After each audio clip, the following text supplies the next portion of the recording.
ఖచ్చితంగా ఉంటే స్ఫూర్తిని ఎక్కడి నుంచి తీసుకోవచ్చు అంటే శ్రీహరికోట నిర్మాణం నుంచి తీసుకోవచ్చు. We never had budgets. ఎంత బడ్జెట్స్ ఉన్నాయి మన దేశానికి? స్పేస్ సెంటర్కి ఎంత బడ్జెట్స్ ఉంటాయి? Father of space programme Vikram Sarabhai గారికి ఎవరో ఒకటి బలంగా అనుకున్నారు, ఈ దేశంలో మాట్లాడాలి, మనం చేయాలి, స్పేస్ ఎక్స్ప్లోరేషన్ జరగాలి. ఈ ఆర్యభట్ట లాంటి వాడు ఉన్నాడు మన దేశంలో. వేదాల్లో ఎక్కడ చూసినా మన 4 వేదాలు ఉపనిషత్తులు ఎక్కడో చోట కనిపిస్తూ ఉంటుంది. అబౌట్ మనకి రైట్ ఫ్రమ్ మాలిక్యూల్స్ దగ్గర నుంచి పంచభూతాల దగ్గర నుంచి రిఫరెన్స్ కనిపిస్తూనే ఉంటుంది. అలాంటి వాళ్ళు అనుకున్న ఆలోచన ఈ రోజున మనకి ఎట్లా అయిపోయిందంటే, నేను చిన్నప్పుడు ఇక్కడ ఉండేవాడిని నెల్లూరులోనే. ఎప్పుడు నేను వినేవాడిని, మాకు ఎప్పుడు వచ్చే అవకాశం లేదు. ఒక 40,000 ఎకరాల నేల ఇది. It's an island. నేను రాగానే అనిపించింది, నాకు ఏ విజువల్ అయితే ఉండిపోయిందో నాకు అదే విజువల్ నేను చూస్తున్నాను ఈ రోజున. హెలికాప్టర్ నేను దిగుతూ ఉంటే ఎంత అందంగా అనిపించిందంటే, నేను చిన్నప్పుడు ఊహించుకుని ఇదే కదా, ఇలా ఉంటుందని చూస్తూ ఉంటే ఈ ఐలాండ్లో దిగి నాకున్న ఒకటే ఏమనిపించిందంటే, ఇంత చక్కటి అడుగు ఉంది ఏంటి అనిపించింది. అసలు ఇక్కడ ఎక్కడ ర్యాకెట్లు ప్రయోగిస్తారు, మనకి భారతదేశానికి తలమానికంగా ఉండే ప్రయోగాలు జరుగుతాయి, అంతరిక్ష ప్రయోగాలు జరుగుతాయి, అట్లా అనిపించలేదంటే ఎక్కడ చాలా ఒక థిక్ జంగిల్లా ఉంది ఏంటి అనుకున్నాం. ఇందాక రాజరాజన్ గారు మాట్లాడుతూ ఉంటే ఆయన అడిగా, నేను ఎందుకు పిలిచాను ఇక్కడికి, నేను కోరుకున్నాను ఇక్కడికి రావాలని అంటే, 1, నువ్వు సైన్స్ అండ్ టెక్నాలజీ మినిస్టర్. 2, నువ్వు పర్యావరణాన్ని ప్రేమించేవాడు. మేము కూడా అంటే ఆ సందర్భంలో చెప్పారు, ఈ 40,000 ఎకరాలు ఉన్న ఈ ఐలాండ్లో దాదాపు అంటే ఒక 300% అటవీ శాతాన్ని పెంచాను నేను. నాకు నిజంగా ఆనందం కలిగింది. లోపలికి ఎంటర్ అవుతుంటే కూడా నాకు అనిపించింది, ఇంత చిక్కగా ఉన్నాయండి చెట్లు, ఇన్ని రకాల చెట్లు. That biodiversity, we have to take a lot of lessons from Shah. We have to take lot of lessons. ఎంత గొప్పగా అంటే ఆయన అన్నది ఏంటంటే,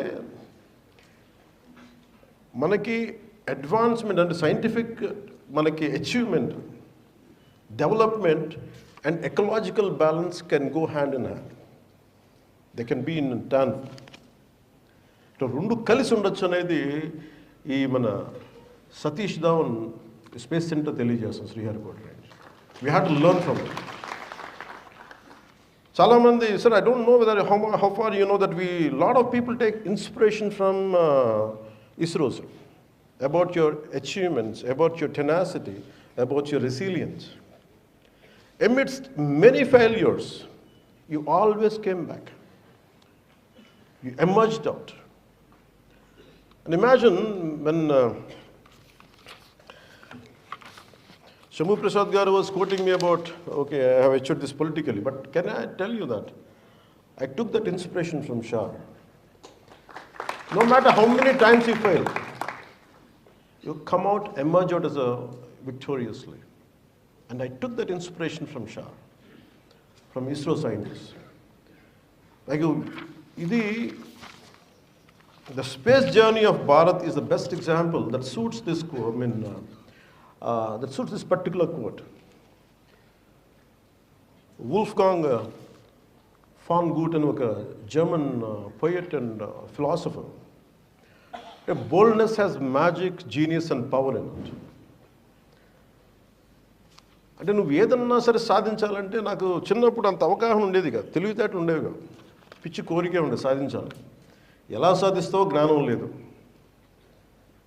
నాకేంటి చాలా ఎక్కువ సాధించాలి, దేశానికి ఉపయోగపడాలనుకున్నాను, నాకు నేను ఎప్పుడు ఉపయోగపడాలనుకోలేదు. Always I want to serve my nation. I don't know how to serve, I don't know.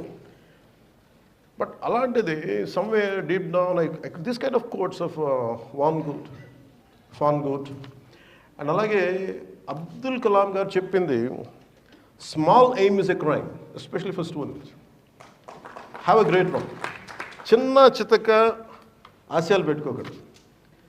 వెళ్తే మన మంగళయానంలో మనం వెళ్ళి మనకి మనిషిని రోదసీలోకి పంపించాలి, లేదంటే చంద్రమండలంలో దిగాలి.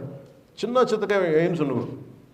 నాకు కూడా కోరిక ఏముంటుందంటే, నాకు డబ్బులు సంపాదించాలని, పేరు సంపాదించాలని కాదు, నా దేశం నెంబర్ 1గా ఉండాలి సైన్స్ అండ్ టెక్నాలజీ.